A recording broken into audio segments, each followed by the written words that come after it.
Hey everyone, welcome back to the channel.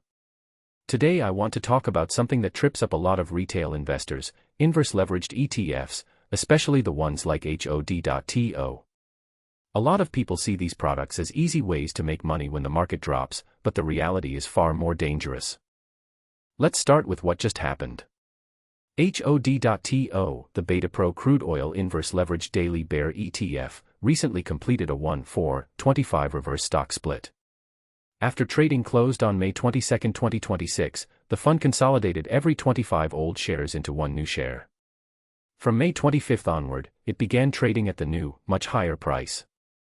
This isn't unusual. These high-volatility leveraged products often see their share price drop to pennies, so issuers regularly do reverse splits to keep the price at a normal level. Importantly, the split itself doesn't change the value of your holdings, just the number of shares and the price per share. But this event gives us a perfect entry point to discuss the deeper truth about these instruments. Their main purpose is to give regular investors a simple way to profit from falling prices or hedge their portfolios, without needing a futures trading account or dealing with margin calls. HOD.TO, for example, aims to deliver approximately -2x the daily performance of a crude oil futures index. If oil drops 1% in a day, HOD roughly targets a positive 2% gain. If oil rises 1%, HOD targets a -2% loss. It's convenient, you can buy and sell it just like a regular stock. Sounds powerful, right? Many people buy these thinking, if I'm bearish on oil or the market, I'll just hold this and win big. Here's where it gets painful. The fund targets approximately -2x the daily performance of a crude oil futures index. That sounds simple enough. But the word daily is doing a lot of heavy lifting here, and most investors completely miss its significance until it's too late. The key feature, and the biggest trap, is called the daily reset. These ETFs are designed to deliver their leveraged return, -2x or -3x, only for a single day. At the end of each trading day, the fund managers readjust their futures and swap positions so that the leverage resets back to the target level for the next day. This creates two silent killers: path dependency and volatility decay. Let me show you with a simple example. Suppose the oil index starts at 100 and ends up right back at 100 after 2 days, basically flat. Day 1, oil rises 5%, going from 100 to 105. Day 2, oil falls 4.76%, going back to 100. Now watch what happens to HOD at -2x leverage. Day 1, oil up 5%, so HOD falls 10%, dropping from 100 to 90. Day 2, oil down 4.76%, so HOD rises about 9.52%, going from 90 to 98.57. Result, oil is unchanged at 0%, but HOD lost about 1.43%. Even though you were directionally correct in the long run, oil ended flat, you still lost money because of the order of the moves and compounding on a smaller base. The more the price swings up and down, the worse this decay gets. This is why many investors who correctly predicted a big drop in oil still ended up losing money in HOD over weeks or months.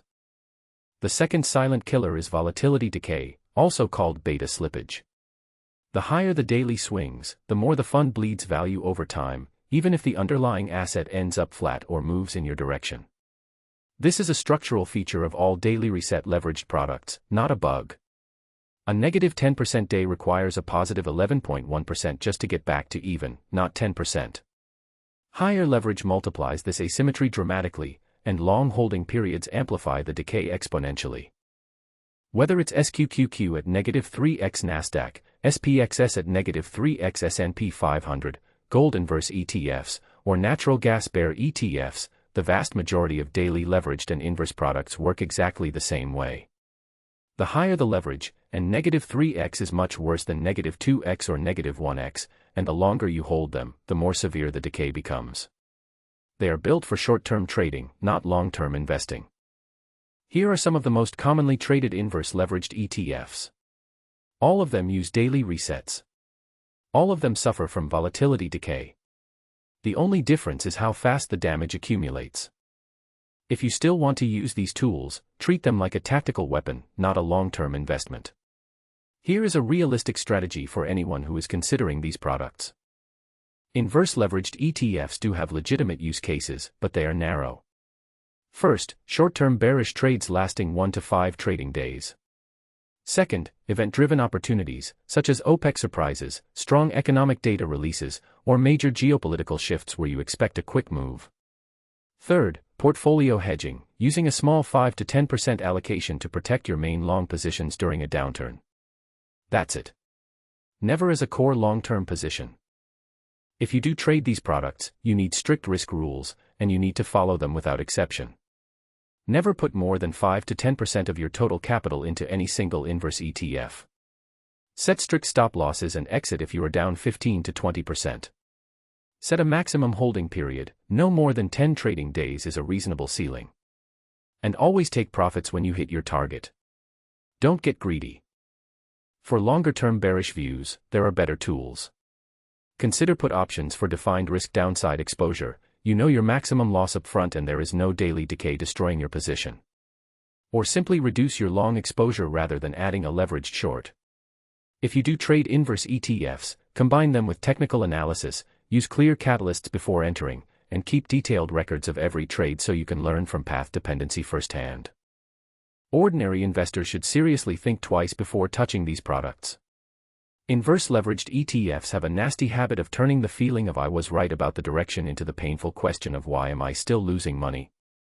The combination of daily resets, volatility decay, futures roll costs, and emotional trading makes them extremely hazardous for buy and hold strategies. These 4 structural costs work against you every single day you hold an inverse leveraged ETF. Daily reset decay that compounds losses even on flat markets. Volatility drag that accelerates with larger daily swings. Futures roll costs that create an ongoing drag from contract rollovers. And the emotional trap of averaging down on a product that is structurally designed to trend towards zero over time. They can be useful in the hands of experienced, disciplined traders who fully understand the math. For everyone else, they often become very expensive lessons. If you are new to this, practice in a paper trading account first. Always read the fund's prospectus. They clearly state that these products are designed for daily results only, not long-term holding. Have you ever traded HOD, SQQQ, or any inverse leveraged ETF? Drop your experience in the comments, let's learn from each other. Stay safe out there, and remember, the best investment is often the one you don't make. Thanks for watching. This video reflects personal opinions and general analysis only.